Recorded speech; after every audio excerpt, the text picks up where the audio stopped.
dari Pak Presiden, kabinet ini kan harus segera kerja gitu.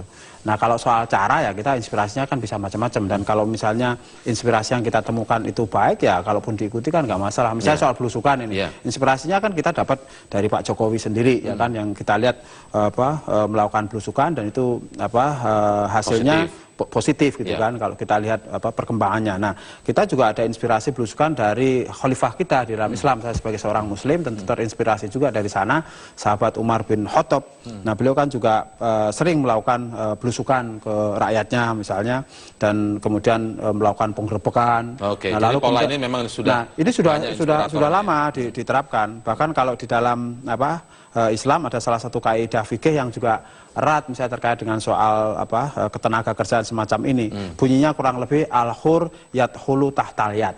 Jadi bahwa orang merdeka itu tidak bisa di bawah kekuasaan orang lain ya kan, kecuali berada di bawah ketentuan peraturan perundang-undangan yang sah. Yang Anda lihat tadi? Enggak seperti itu. Jadi mestinya kan mempekerjakan manusia itu kan juga harus menjaga hak-hak mereka sebagai manusia yang merdeka. Nah kalau kita lihat kenyataan tadi kan enggak seperti itu. Bayangkan misalnya 43 orang dengan satu toilet, 43 orang dengan kamar mandi yang padahal peraturan menterinya peraturan menterinya kan sudah detail aturannya, misalnya luas kamar mandinya berapa, kan, kemudian rasionya misalnya antara satu kamar mandi itu maksimal misalnya untuk diakses 8 orang misalnya. Bahkan yang satu lagi di tempat yang sama tapi masih di satu kampung itu luas bangunannya sekitar 100 meter persegi, diisi oleh sekitar 50 orang, ya kan. WC-nya cuma satu. Kalau yang kita lihat ini WC-nya cuma satu. Seperti tempat tidur yang ditumpuk-tumpuk ya. Nah kayak gitu itu kan nggak boleh, ya kan? Itu jarak antar tempat tidur ini itu jadi tidak ada alasan lagi untuk dipertahankan. Nggak ada. Kalau dilihat ini nggak ada, ya kan? Baik. Saya sekarang ke Pak Aryan kembali lagi untuk memotret ini. Tapi kan sebenarnya ini adalah perintah atau yang diinginkan oleh Pak Presiden begitu kan sebenarnya. Pak Jokowi juga menginginkan para menterinya yang ada di kabinet kerja ini bukan lagi konseptor-konseptor saja, tetapi lebih kepada bersifat operasional, turun ke lapangan. Nah, kalau ini yang dilakukan, apakah ini kemudian salah sebenarnya? Begini, di dalam membuat public policy ada 5 pendekatan untuk menemukan isu kebijakan. Metode yang salah satunya adalah namanya metode diplomatik. Jadi turun ke lapangan secara incognito. Jadi ini tidak salah secara teori. Nah, yang jadi tantangan adalah bagaimana pejabat tersebut tahu kapan memulai dan kapan mengakhiri. Kalau kapan mengakhiri ini bagaimana? Belusukan menurut hemat saya dapat dilakukan sampai 3 bulan pertama. Setelah itu dia akan diketawakan, oh berlebihan, lebay. Kenapa? Itu pertama. Kedua, secara public administrasi menampakkan bahwa dia nggak bisa membangun sistem di situ. Sehingga seperti yang kami sarankan adalah pertama kali setelah belusukan kedua lakukan audit. Audit organisasi itu, karena sampai kalau menteri belusukan ketemu yang nggak beres, organisasi nggak beres. Contoh, di Kementerian Naker, itu berarti Badan Nasional Perlindungan Tenaga Kerjanya nggak kerja. BNP 2 TKI-nya waktu itu. Sehingga dalam amatan saya, antara kementerian dengan BNP ini dual regulator. Nah, salah satu harus merge, harus hilang. Jadi bisa aja ditiadakan. Kenapa? Ini BNP TKI bukan operator, tapi regulator. Mereka meregulate. Nah, setelah diaudit baru bikin policy. Nah, semua organisasi pemerintahan perlu. Kenapa? Sejak zaman lalu, 2 kabinet terakhir kita melihat banyak sekali badan-badan dibuat oleh kementerian sehingga terjadi patologi birokrasi. Patologi itu penyakit. Itu membesar-besarkan organisasi supaya apa? Supaya duitnya banyak. Kenapa? Supaya nampak kerja banyak. Nah, kita harus kembali ke kita. Jadi kalau konteks ini menurut Anda BNP-nya dihilangkan? Ya, seperti juga Badan Nasional di Badan Nasional Standarisasi Pendidikan di Kementerian Pendidikan hilang. Kenapa? Patologi birokrasi. Ingat, kita harus efisien di biaya. Kita sudah sulit mendapat duit. Hal-hal yang nggak perlu slice, merge. Kenapa? Nggak boleh yang namanya dual regulator. Kalau dual regulator pasti konflik. Dan konfliknya kentara atau nggak kentara pasti kejadian. Misalnya KPI dengan Kominfo seringkali konflik. Kenapa? Ini dual regulator. Oke. Baik. Kalau saya sedikit ngomentari soal belusukan tadi ya. Jadi ada sedikit beda aja. Jadi kalau saya bukan soal timing misalnya belusukan itu harus 3 bulan sebelumnya atau apa. Tapi belusukan itu kan karena juga untuk memastikan apakah sebuah sistem itu berjalan atau tidak kan. Dalam konteks sekarang misalnya evaluasinya lagi ya. Iya dong. Misalnya habis belusukan saya ini misalnya ke penampungan dan PJTKI misalnya. Ini kan kita akan pastikan nanti ada policy yang akan kita buat. Misalnya kita akan audit seluruh sistem pengelolaan TKI kita. Ya kan mulai dari awal pemberangkatan, perlindungan sampai kepada pemulangan ini kita coba evaluasi, kita buat agar lebih transparan, lebih akuntabel gitu dan lebih melayani calon-calon TKI kita maupun para TKI kita yang sudah bekerja ini dengan lebih baik. Nah, yang kedua, belusukan itu kan juga bisa dilakukan secara tematik. Dalam kementerian saya misalnya ini banyak temanya. Contoh lain misalnya soal tenaga kerja asing, ya kan? Kan ada aturannya, ada ketentuannya. Kita tidak tahu misalnya apakah perusahaan-perusahaan yang mempekerjakan tenaga kerja asing itu sudah memenuhi aturannya enggak? Sebenarnya kan misalnya, kemudian tema saya kasih contoh konkret misalnya. Data di Kemenaker itu katakanlah sekitar 72.000 tenaga kerja asing, ya kan? Sementara saya pernah baca ada 200.000 misalnya orang Korea di Indonesia. Nah, this is ya kan? There is something wrong here, ya kan? Ada yang salah. Nah, di sini kan mungkin kita perlu cek. Yang kedua, contohnya misalnya ada peraturan atau ada undang-undang yang terkait misalnya dengan bagaimana perusahaan harus mengakomodasi penyandang disabilitas, ya kan, di dalam dunia kerja mereka, yang kotanya itu 1%.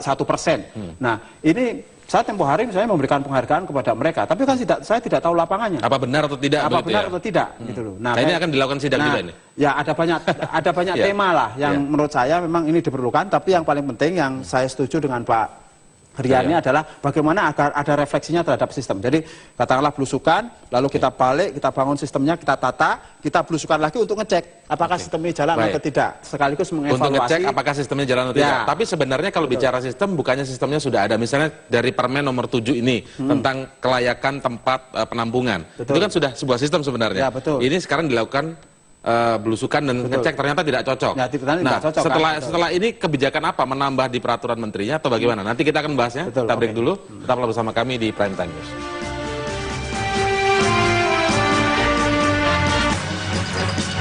Baik, kita lanjutkan perbincangan di Prime Time News. Ini masuk segmen terakhir, tapi yang ingin saya tanyakan sekali lagi bagaimana Anda menanggapi ada kritik ini dari seorang sosial UI yang saya kutip dari berita sebuah media online. Mengatakan bahwa belusukan yang seperti sekarang ini dilakukan oleh para menteri, beberapa menteri, tidak hanya dilakukan oleh Pak Hanif, hanya akan menyelesaikan masalah secara mikro saja.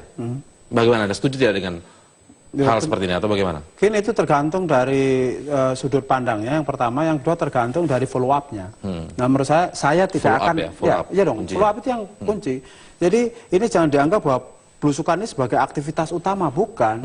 Ini bagian dari penataan sistem secara keseluruhan. Jadi misalnya dalam konteks tenaga kerja Indonesia nih ya. Misalnya saya cek penampungan, saya cek PJTKI-nya misalnya, lalu pulang, saya audit nih. Ini ada sekitar 500-an lebih PJTKI, 520 atau berapa gitu datanya sekitar itu. Ya kan, ini kan harus dipastikan bahwa mereka ini memenuhi standar kualifikasi yang baik, ya kan. Nah, kemarin pada masa Caimin sudah dilakukan audit, ya kan, di tingkat awal. Nah, ini saya akan lanjutkan untuk perdalam. Saya mau audit kapasitasnya, saya mau audit keuangannya, saya mau audit kinerjanya. Nah, ini untuk memastikan agar pelayanan kepada TKI kita ini lebih baik, agar perlindungan kepada TKI kita ini lebih baik.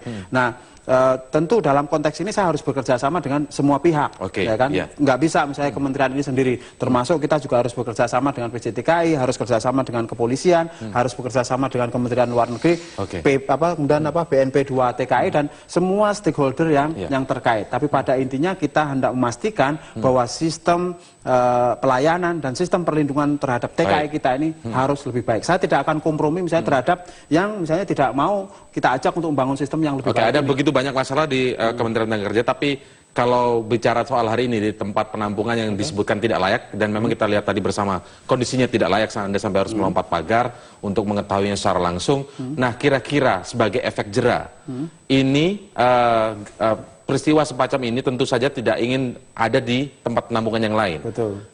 Ada berapa banyak sih tempat itu agar mereka ketika melihat berita ini, melihat percakapan kita hari ini, akan jangan-jangan tempat saya nanti yang akan dilakukan sidak. Memang apakah ada banyak? Ada banyak sekali. Misalnya PT ini tadi. Dan akan nanti diacak lagi, akan didatangin satu persatu lagi. Dan itu datanya bersebaran loh. Karena misalnya untuk yang PT ini saya juga nggak tahu. Tadi PT-nya namanya apa saya lupa. Itu jadi di sini ada penampungan, ternyata di sini ada penampungan lagi. Makanya jadi saya tadi sebenarnya hanya mengarah ke satu tempat, terus kemudian ada yang bilang di lapangan, Pak itu juga penampungan. Akhirnya saya masuk, yang ternyata itu hanya bangunan 100 meter yang isinya 50 orang itu. Dan ada informasi dari lapangan juga bahwa ternyata ini masih ada 2 penampungan lagi dari PT yang sama. Di lokasi yang lokasinya di agak jauh, ya kan, lebih berjauhan. Nah, tetapi intinya bahwa penampungan ini artinya kan tidak di-report, ya kan? Tidak semuanya di-report, tidak semuanya dilaporkan. Ya, satu sisi kalau kita mau merefleksi ya, mungkin masih ada problem terkait dengan soal pengawasan dari Kementerian sendiri. Nah, ini yang nantinya juga akan kita dorong untuk dioptimalkan gitu. Jadi pengawas-pengawas kita ini harus lebih keras, pengawas-pengawas kita ini harus lebih tegas gitu, menegakkan aturan. Nah, kalau misalnya penataan sistem itu nantinya bisa kita lakukan bersama-sama dengan bekerja sama dengan seluruh stakeholder terkait, saya percaya bahwa secara bertahap itu pelayanan dan perlindungan terhadap TKI kita pasti akan lebih baik. Hasil belusukan atau sidak ini kira-kira bisa dilihat hasilnya secara efektif menurut Anda, Pak Aryan, kira-kira berapa lama, butuh berapa lama untuk kita lihat? Contohnya misalnya Pak, hari ini Pak Hanif melakukan sidak ke tempat penampungan yang dianggap tidak layak, kira-kira menjadi efektif ukurannya apa? Supaya kita bisa tahu jelas nih bagaimana ukuran. Satu, ini ibarat gunung es. Ya. Bapak bertupan ujungnya. Kalau ujungnya terkelupas dan semuanya terkelupas, maka ini efektif. Kalau hanya ujungnya aja, maka nggak ada gunanya.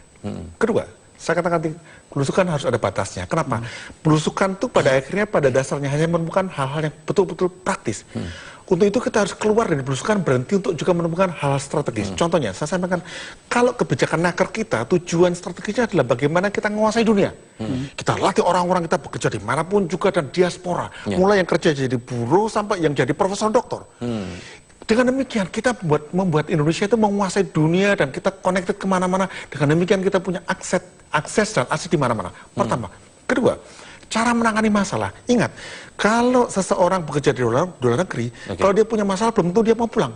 Ketika ada masalah di Indonesia, Hong Kong contohnya, ketika pekerja di Hong Kong punya masalah, dia jumpa pegawai tenaga kerja, dia dipulangkan. Padahal dia mau diselesaikan masalah di situ.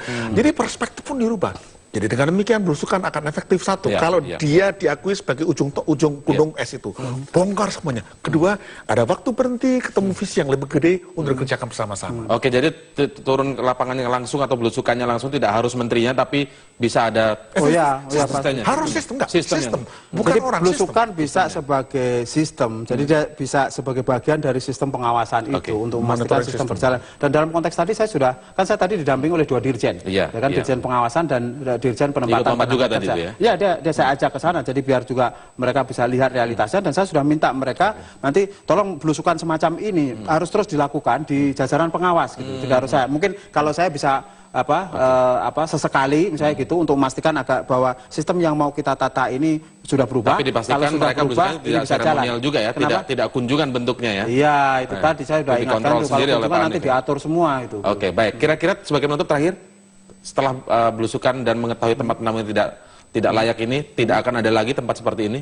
Ya, saya akan berusaha sebaik mungkin, saya akan berusaha sekeras mungkin ya, untuk memastikan agar tata kelola kita dalam hal tenaga kerja Indonesia ini bisa lebih baik. Dalam arti memberikan pelayanan yang terbaik, memberikan perlindungan kepada TKI kita ataupun para calon TKI kita yang baik. Nah, oleh karena itu saya minta dukungan kepada semua pihak, baik itu stakeholder maupun masyarakat secara umum untuk membantu saya dalam hal ini. Saya berniat baik, ya kan? Saya berniat baik, saya mencoba melakukan sesuatu yang saya yakini baik, ya kan?